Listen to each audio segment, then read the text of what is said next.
həkim, niyə hamı belə üzgün baxır mənə? Görüşmə gələn hər kəs niyə belə batıb qədəm?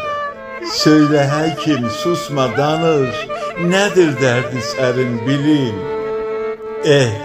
Anladım, çıx get həkim, çıx get, daha rahat ölüm. Yox, getmə, dayan həkim, təsəlli et biraz məni. Gözün niyə dolub həkim?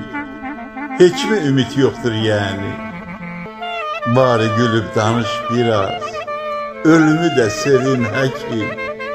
Ya da narkoz ver ki mənə, qoyma belə əzab çəkim.